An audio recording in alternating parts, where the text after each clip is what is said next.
The conference room felt smaller than it should have. I walked in expecting a routine check-in with my manager, Mark, but froze when I saw the entire board of directors seated around the mahogany table. 6 stone-faced executives stared back at me. No one smiled. No one greeted me. The silence pressed against my chest like a physical weight I couldn't shake off. Mark stood at the head of the table, a thick manila folder resting in his hands. He wouldn't look at me. His eyes stayed fixed on the board members. His posture rehearsed and confident like an actor who'd practiced his lines 100 times before the curtain rose. "Thank you for joining us, Allison," the board chair, Mrs. Patricia Henley, said stiffly. Her tone carried no warmth, only formality that made my stomach knot. "We have some serious concerns we need to address with you today." Concerns. The word hung suspended in the air between us like smoke that wouldn't dissipate. I gripped the back of the chair in front of me, knuckles whitening. Mark opened the folder with deliberate slowness, pulling out printed documents. "Over the past 3 months," he began, his voice steady and unervingly calm, "Allison has demonstrated behavior that's inconsistent with our company values and professional standards." My breath caught somewhere between my lungs and my throat. "She sabotaged a key proposal," Mark continued, flipping through pages as if reading from an official indictment. "A proposal that could have brought this company significant revenue and strategic partnerships. She's shown signs of emotional instability during team meetings. Colleagues have reported concerns about her reliability and judgment." He paused for effect, letting each word sink into the room like stones dropping into still water. Then he delivered the final blow. "Frankly, her actions have cost this company close to $1 million in lost opportunities. We can't afford to ignore this any longer." $1 million. The number echoed in my head, bouncing off the walls of my skull. I felt every pair of eyes in that room turn toward me simultaneously, their gazes heavy with judgment and expectation. Mrs. Henley cleared her throat. "Allison," she said quietly, almost gently, but the gentleness felt like pity. "We'd like to hear your side of the story. This is your opportunity to respond to these allegations." But I couldn't speak. My mouth opened slightly, but no words came out. Not because I was guilty. Because my mind had already begun racing backward through the last 3 months, replaying every moment that had led me to this ambush, trying to understand how I'd ended up here. 3 months earlier, everything had felt different. Hopeful even. I just finished the most important project of my career. A comprehensive analytics report that would revolutionize how our struggling tech firm approached revenue generation. The revenue optimization framework, I'd called it. Weeks of late nights, countless spreadsheets, client feedback loops, predictive modeling. I'd poured everything I knew into those 47 pages. When I submitted the final draft to Mark, my direct supervisor, he'd seemed genuinely impressed. He sat back in his leather chair, scrolling through the executive summary on his tablet, nodding slowly. "This is solid work, Allison," he'd said, looking up at me with what I thought was respect. "Really solid. This could change everything for us." And felt proud, validated, like maybe all those sleepless nights had been worth something. 2 days later, Mark presented my report to the executive leadership team in the quarterly strategy meeting. I wasn't invited to attend, which stung a little, but I understood. Maybe next time, I'd told myself. Except when I saw the presentation deck later that afternoon, forwarded to me by a colleague, something was wrong. Terribly wrong. My name wasn't anywhere on it. Not on the cover slide. Not in the credits. Not even in the acknowledgement section at the end. Only Mark's name appeared, bold and prominent, claiming full authorship of the work I'd created. I knocked on Mark's office door the next morning, my printed copy of the presentation tucked under my arm. He waved me in without looking up from his computer screen, finishing an email before swiveling his chair to face me. "Mark," I started, trying to keep my voice steady and professional. "I noticed the analytics report doesn't have my name on it anymore. The one I submitted last week." He leaned back in his chair, fingers steepled under his chin, and smiled. Not warmly, but with the kind of patient condescension usually reserved for children who don't understand how the adult world works. "Well," he said slowly, "I made some adjustments to the report before presenting it. Added strategic context the leadership team needed to see. Restructured some sections for clarity. You understand how it works at this level, Allison. It's a team effort. We don't get caught up in individual attribution around here. Team effort."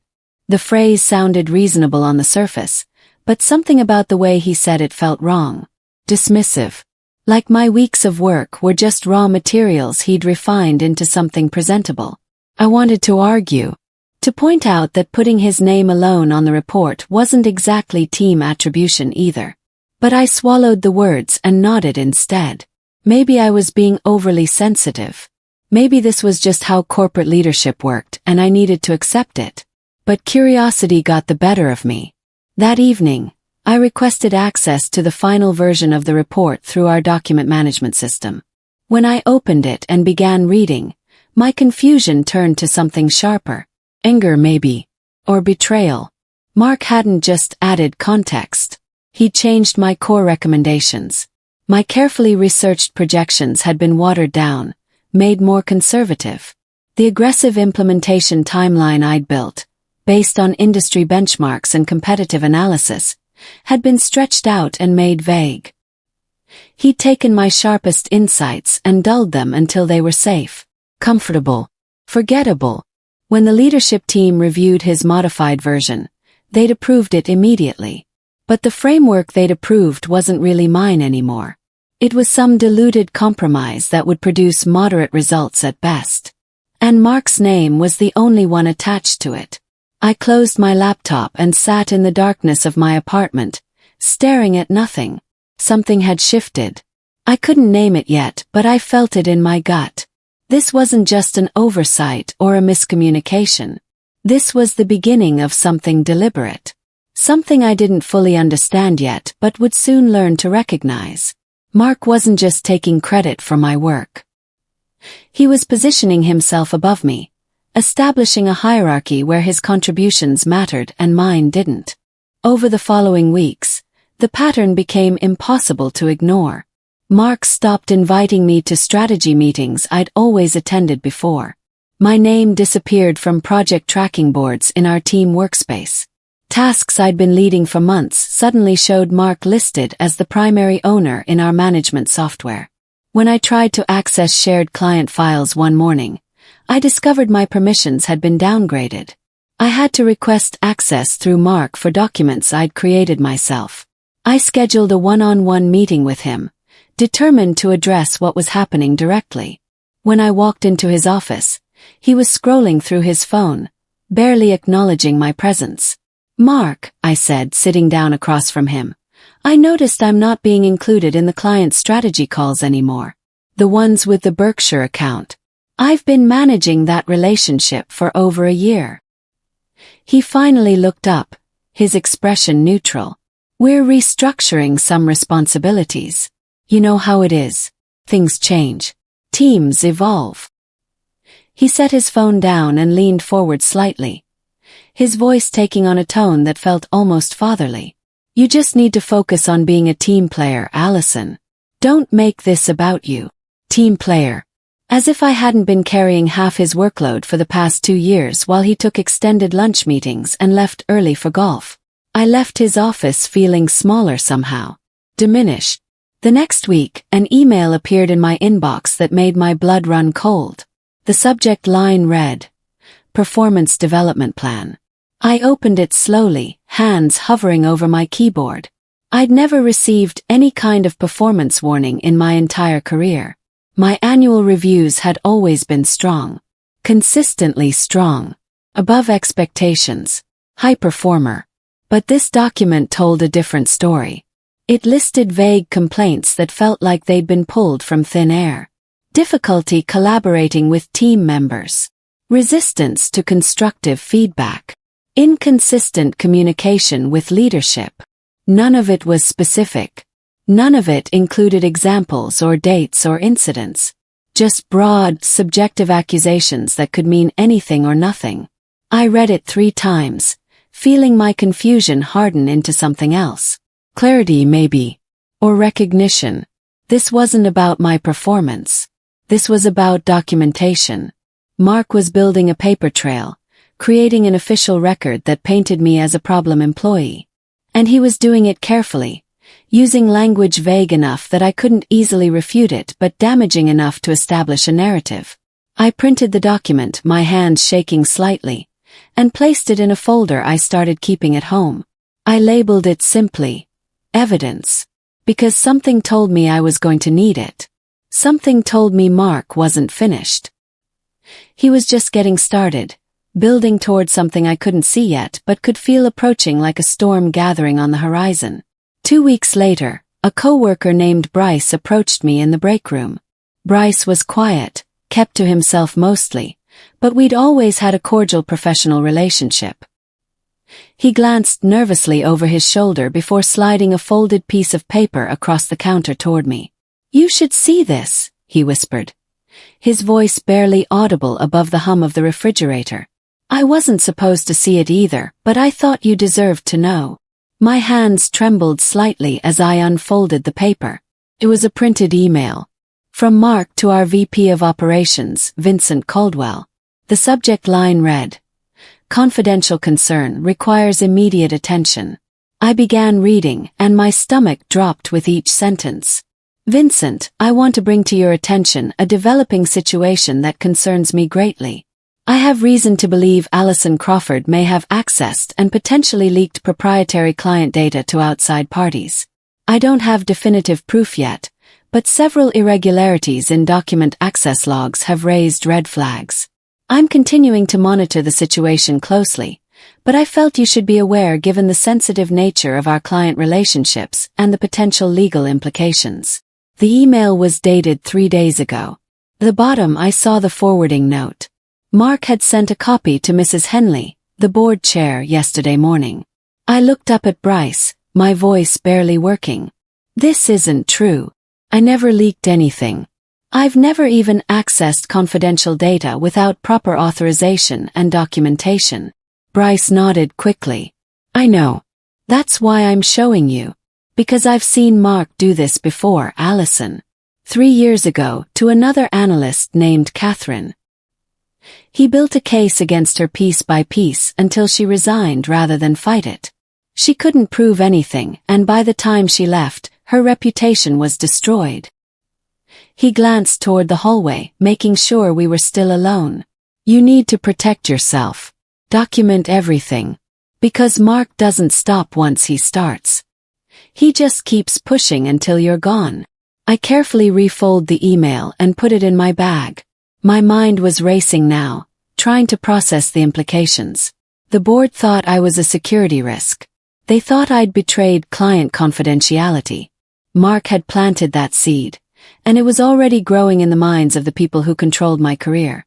This wasn't just office politics anymore. This wasn't about credit or recognition or hurt feelings. This was a systematic campaign to remove me from the company, executed with calculated precision. Mark was trying to destroy my career. And he was doing it methodically, strategically, with the full attention and trust of leadership on his side. I walked back to my desk, sat down, and stared at my computer screen for a long moment. Then I did something I'd never done before. I started thinking like someone under attack. Like someone who needed to fight back. Not with emotion or confrontation, but with strategy. The next morning I confronted Mark. His office door was open, and he sat relaxed in his chair, scrolling through his phone with the casual confidence of someone who believed he'd already won. "We need to talk," I said, stepping inside and closing the door behind me with more force than I intended. He looked up, eyebrows raised in mock surprise. "About what?" Kept my voice level. "About the email. The one where you accused me of leaking confidential client data to outside parties." For just a fraction of a second, something flickered across his face. Surprise maybe that I knew about it.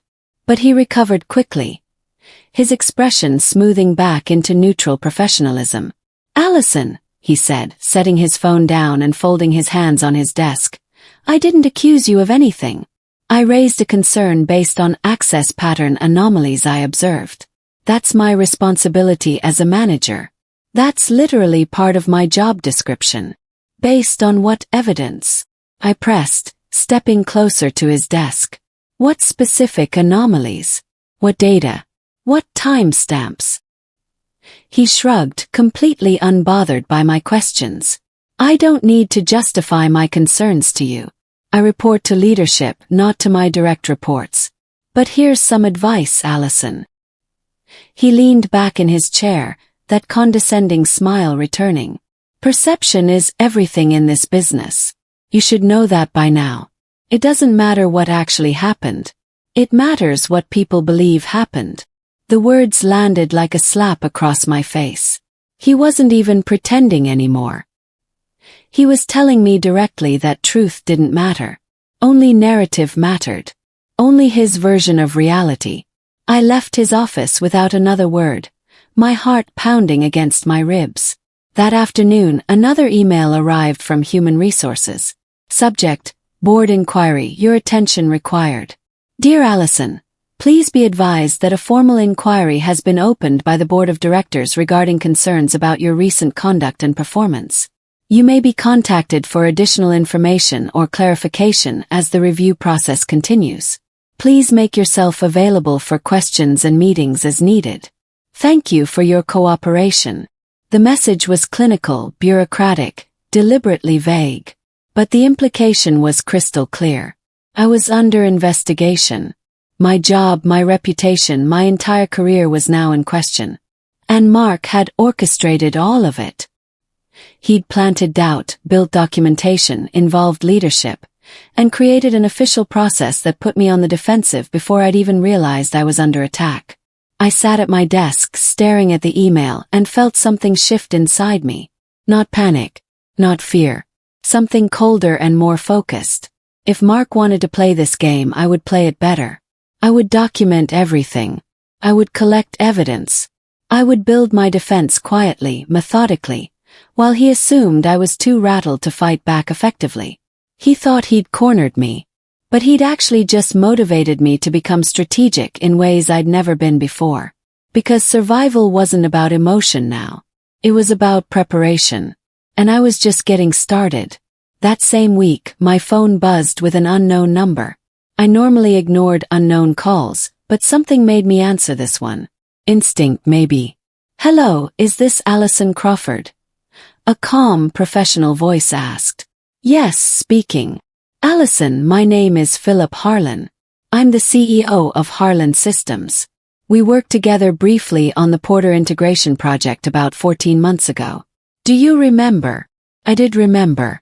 Harlan Systems was a mid-sized supply chain software company with an excellent reputation. Philip had been sharp, direct, respectful during our limited interactions. Professional in the best sense of the word. Of course, I said. What can I do for you? I'm calling because Harlan Systems is preparing to invest heavily in revenue analytics and operational optimization over the next fiscal year. We're talking about a significant project, potentially worth over $1 million in consulting and implementation work. And your name keeps coming up in conversations with industry contacts. My pulse quickened. $1 million project. With my name specifically mentioned. Philip continued. We want someone to personally lead this initiative from concept through execution. Someone who understands both the technical analytics side and the strategic business applications. And we specifically want you, Allison. Whether you remain with your current employer or decide to move elsewhere, we're interested in working with you directly. I paused, processing what he was telling me. This was huge. Possibly career-defining. But it was also complicated given everything happening at my current company.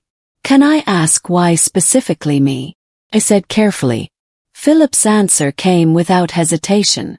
Because we've seen your actual work, Allison. Not the diluted versions that get presented in boardrooms. We've talked to clients you've worked with directly. They speak very highly of your technical skills, your strategic thinking, and your ability to translate complex analytics into actionable business decisions. That's exactly what we need. He paused, then asked a question that felt loaded with subtext. Are you still in a stable position at your current company? Stable. The word felt almost ironic given everything happening. I chose my response carefully. I'm currently evaluating my options and future direction, I said, keeping my tone neutral and professional. Things are evolving. I understand, Philip replied, and something in his voice suggested he understood more than I'd actually said.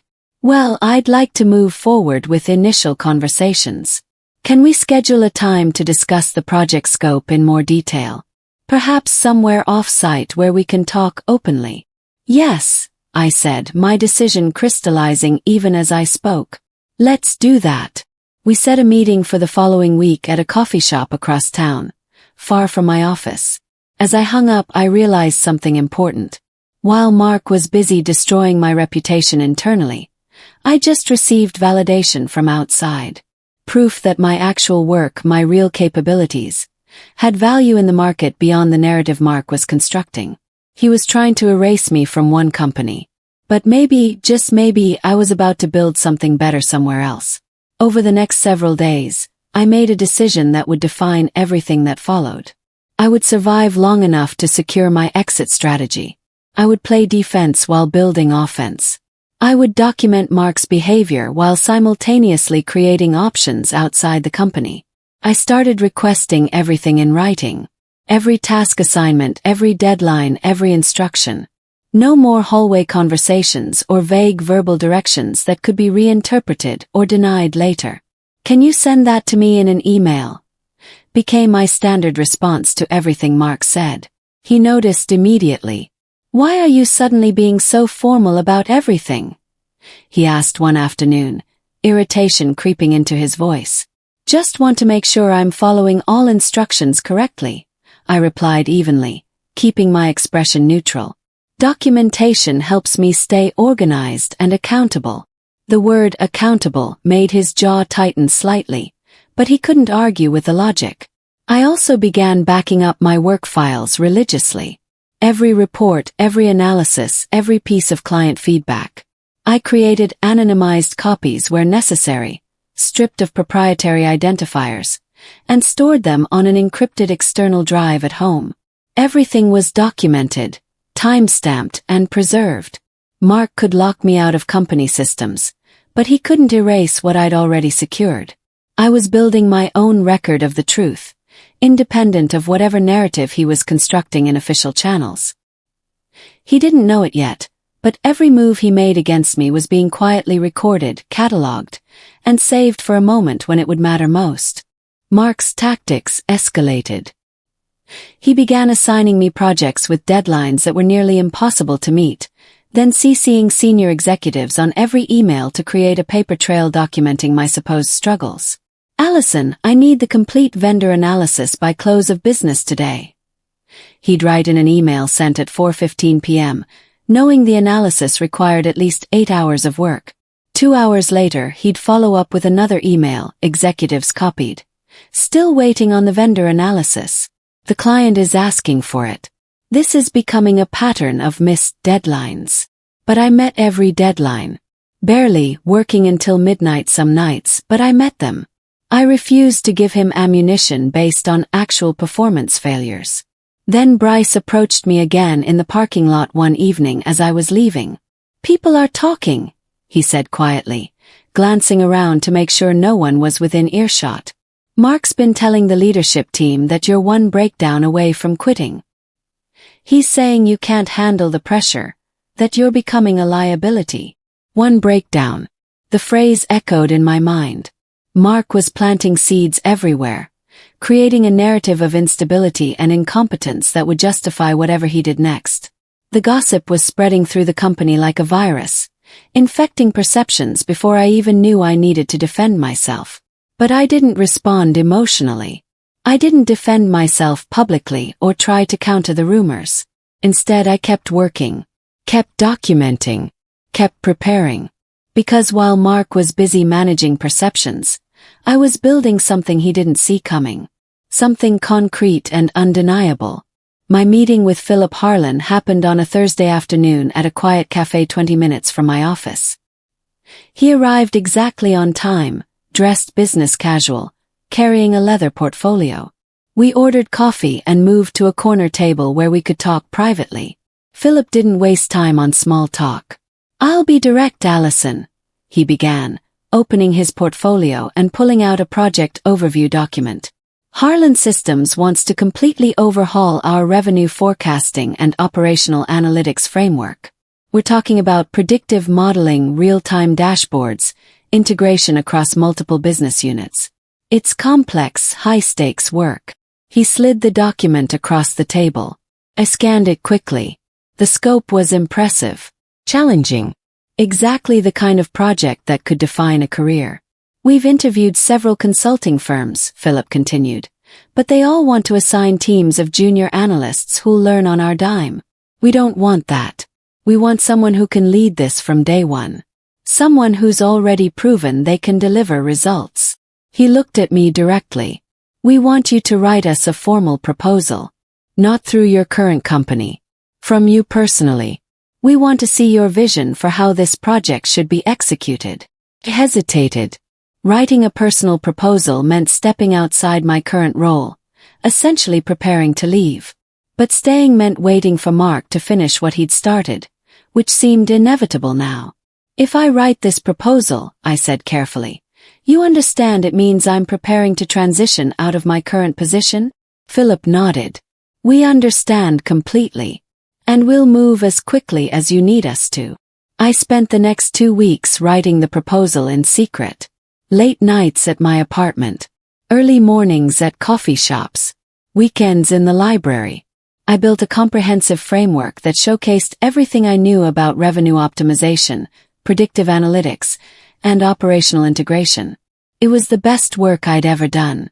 Clear, strategic, innovative. And it had my name on every page. But Mark was getting suspicious.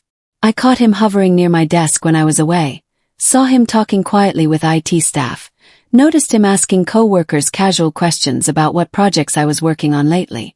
One morning I opened my laptop to discover someone had accessed my project folders on the company server. The access logs showed an administrator account had viewed my files at 11:47 p.m. the previous night when the building was supposedly empty.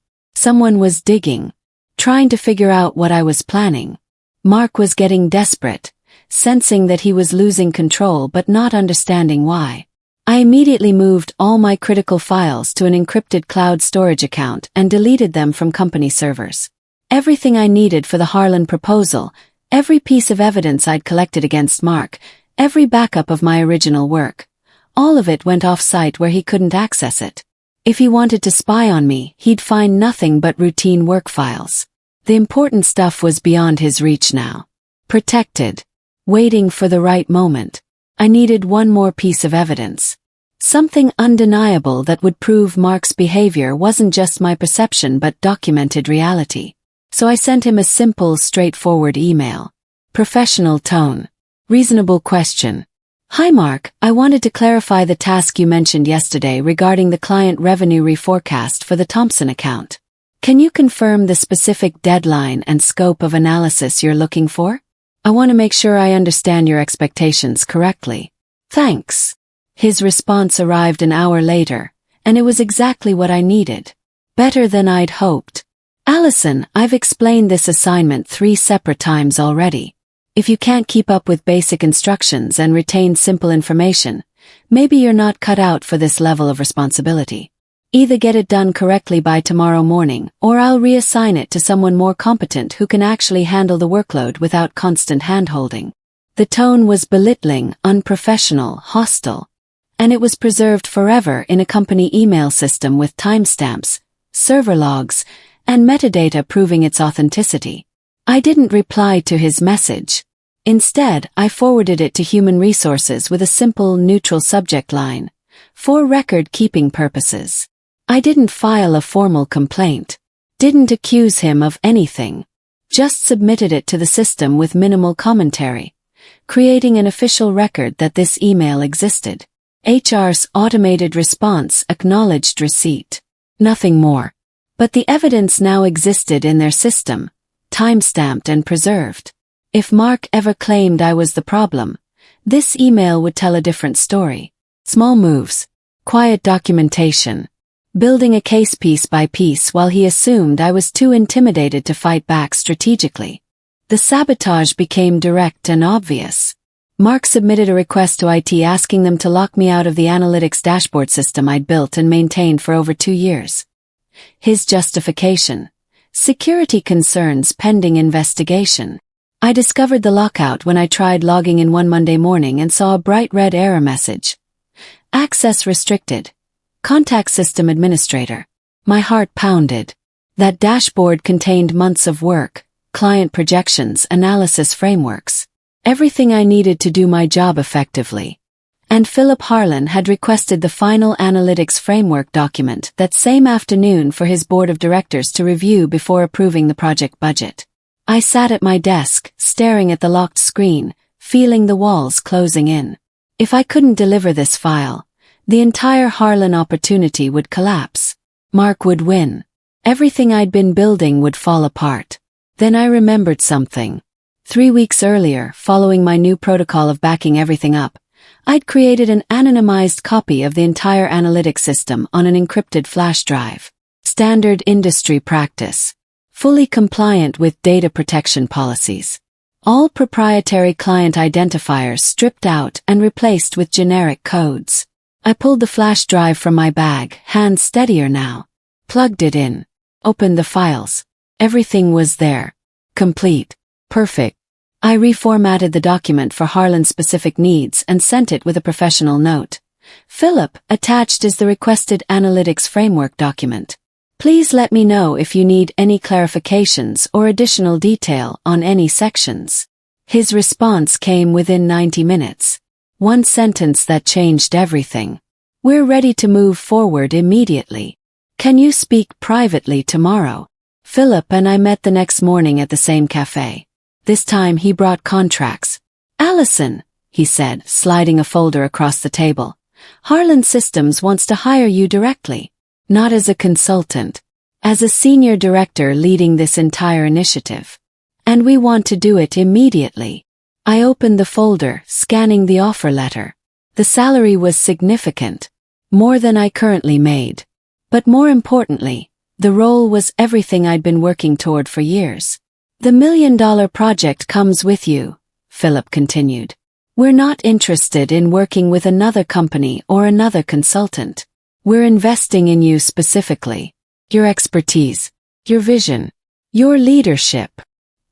He leaned forward slightly. His expression serious but not unkind. I know you're dealing with a difficult situation at your current company. I won't pretend I don't know that. But whatever's happening there, it doesn't reflect your actual capabilities or your reputation in this industry. You have options, Allison. Better options. He pushed a pen across the table toward the contract. We can move as fast or as slow as you need. But if you're ready, we're ready. Can you transition in 3 weeks? 3 weeks felt simultaneously impossible and necessary. But sitting there looking at that contract, I realized something. Mark thought he was pushing me out, destroying my career, eliminating a threat. But he'd actually just forced me to look outside the comfortable walls I'd been working within. He'd accidentally pushed me toward something better. I'll make it work, I said, picking up the pen. Philip smiled. Good. Start preparing your exit quietly. We'll handle all the contract language and legal details on our end. I signed the offer letter that evening at my apartment. Not impulsively. After reading every clause, every detail, every responsibility carefully. But I signed it. Then I began preparing my exit strategy with the same methodical precision I'd used to document Mark's behavior. I started interviewing with other firms as well. Not because I needed backup plans, but because I wanted to understand my full market value. What I discovered surprised me. Multiple companies were interested. Several made offers. My reputation outside my current company was strong, built on actual work and client relationships rather than whatever narrative Mark was constructing internally. Meanwhile, Mark was becoming increasingly erratic. He'd sensed something shifting, some loss of control he couldn't quite identify. He micromanaged tasks he'd ignored for months. He questioned decisions he used to approve without hesitation. He hovered, watched, probed, trying to figure out what was happening. Then came the email that brought everything full circle. Subject line: Performance Escalation Meeting. Scheduled for Monday at 9 a.m. Attendees: Mark, me, and senior leadership to be determined. Senior leadership. That meant the board. This was the ambush. The final move in Mark's campaign to remove me from the company. I printed the email, added it to my growing folder of evidence, and spent the weekend reviewing everything I'd collected. Every document, every timestamp, every piece of proof that contradicted Mark's narrative. If Mark wanted a confrontation, I was ready. More than ready. Because while he'd been building a case based on lies and manipulation, I'd been building one based on facts and documentation. Monday morning was coming. And I was walking into that conference room with ammunition he didn't know existed. Monday morning arrived gray and cold. I dressed carefully, professionally, choosing confidence over fear. I gathered my laptop, my documentation folder, my encrypted drive with backups of everything. I walked into that conference room at exactly 9 a.m. The same room where this story began. The board sat waiting. 6 stone-faced executives who controlled my professional fate. Mark stood at the front, that thick folder in his hands, his expression confident and calm. He didn't know I'd already accepted another position. Didn't know I had documentation proving every claim he was about to make was false. Didn't know I'd been preparing for this moment since the day Bryce showed me that first leaked email. Mark thought he was cornering a desperate employee with no options and no defense. But he was actually cornering someone who'd spent 3 months building an exit strategy and collecting evidence while he assumed I was too frightened or too naive to fight back effectively. Mrs. Henley opened the meeting with that same stiff formality from the beginning of this story. "Thank you for joining us, Allison. We have some serious concerns." Mark began his presentation. The sabotaged proposal. The emotional instability. The $1 million in lost revenue. Every accusation carefully crafted to paint me as incompetent and unstable. When he finished, the room fell silent. Every eye turned to me. Waiting. Judging. Mrs. Henley spoke quietly. "Allison, we'd like to hear your response to these allegations." I opened my laptop calmly. No trembling hands. No defensive emotion. Just facts. "Everything Mark just presented is inaccurate," I said, my voice steady and clear. "And I can prove it with documentation." I pulled up my first piece of evidence on the laptop screen, turning it toward the board. Time-stamped emails showing the original analytics proposal Mark claimed I'd sabotaged. "This is the version I submitted 3 months ago," I explained, highlighting key sections. "The version that leadership initially approved.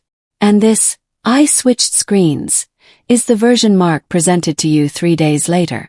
You'll notice significant changes that weren't improvements.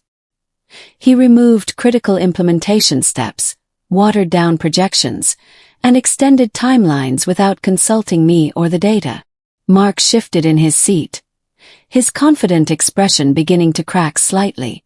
"Those were necessary strategic adjustments," he interrupted. I ignored him and continued. "Here's an email thread where Mark systematically removed me from client meetings I'd been leading for over a year. No explanation provided. And here's another series where he reassigned my active projects to himself, claiming in messages to executives that I wasn't capable of handling the responsibility." I pulled up more documents. Performance reviews from previous years showing consistent high ratings. Client feedback praising my work specifically. Analytics showing the revenue impact of projects I'd led personally.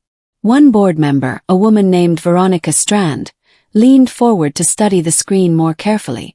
"Mark," she said slowly, her voice carrying a sharp edge, "why didn't you disclose to this board that the original proposal Allison submitted was approved by leadership before your modifications?" Mark opened his mouth, but no coherent response came out. He stammered something about context and strategic vision, but the words tumbled out disconnected and defensive. I kept presenting evidence. The performance development plan with vague, undocumented accusations. The email where Mark accused me of data leaks without any supporting evidence. His increasingly hostile messages that violated basic professional communication standards.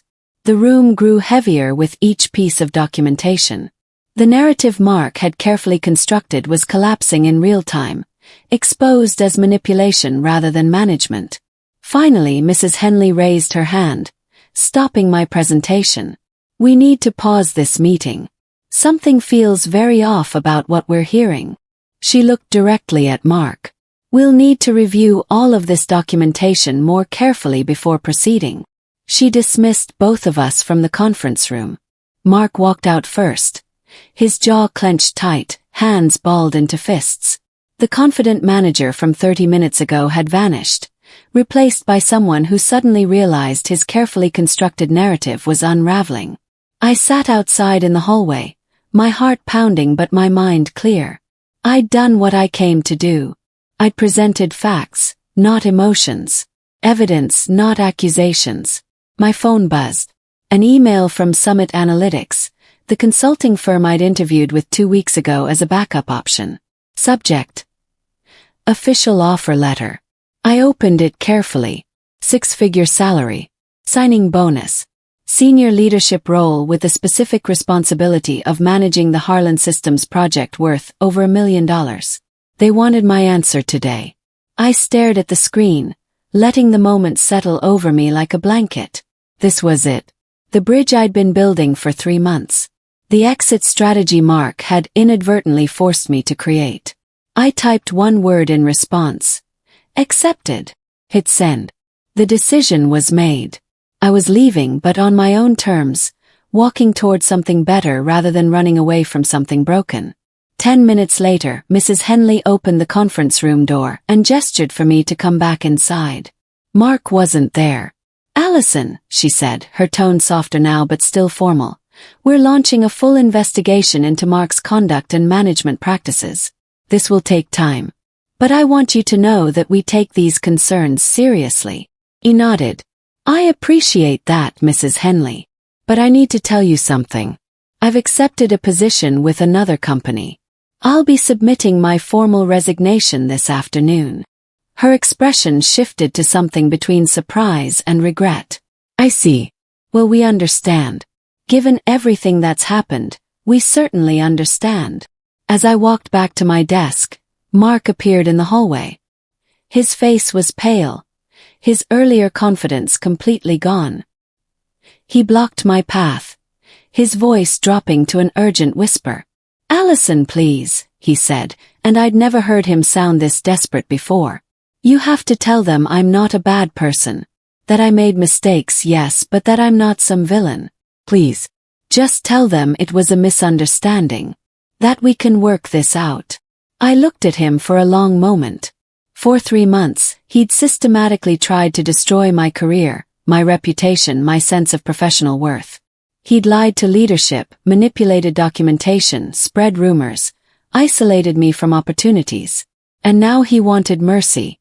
Wanted me to save him from the consequences of his own actions. Could have yelled. Could have listed every way he'd hurt me. Could have twisted the knife the way he'd tried to twist it into me. But I didn't need revenge anymore. I just needed to move forward. "I told them the truth, Mark," I said quietly but firmly. "I showed them documentation and facts. What they do with that information is entirely up to them. I'm not responsible for the consequences of your choices." He opened his mouth to respond, but I walked past him, back to my desk. I drafted my resignation letter that afternoon. 2 weeks' notice. Professional. Brief. No drama, no accusations. Just a simple statement that I'd accepted another opportunity. The following Monday, I walked into Summit Analytics for my first day. The building was modern, bright, filled with people who seemed genuinely excited about collaboration rather than competition. Philip Harlan met me in the lobby personally, shaking my hand warmly. "Welcome aboard, Allison. Your office is ready, and the team is excited to meet you." As he walked me through the building, he added something I hadn't expected. "I should mention, Harlan Systems specifically requested you by name for this project. When we told them you'd be leading the initiative, their board approved the budget immediately. They said you're the only reason they're confident this will succeed. I stopped walking, letting that sink in. My reputation, my actual work, my real capabilities, they mattered. They had value. Not because Mark said so or didn't say so, but because the work spoke for itself. I stepped into my new office. Sunlight poured through floor-to-ceiling windows. My name was already on the door, printed on professional brass. Alison Crawford, Senior Director of Analytic Strategy. Not as someone's assistant. Not as a placeholder. As a leader whose expertise was valued and whose voice would be heard. A month later, I heard through Bryce that Mark had been terminated. The investigation had uncovered not just what he'd done to me, but a pattern of similar behavior with other employees over several years. The board had no choice but to let him go. I didn't celebrate. Didn't feel triumphant. Just closure. The kind of closure that comes when someone finally faces the consequences they created for themselves. The Harlan Systems project launched successfully 6 months later. $1 million in optimized revenue streams, measurable results, and client satisfaction that led to contract extensions and referrals to other companies. Philip called me into his office one afternoon with news. The board wants to expand your role. You've proven exactly what we hoped you would. How do you feel about taking on 2 more major clients? Accepted.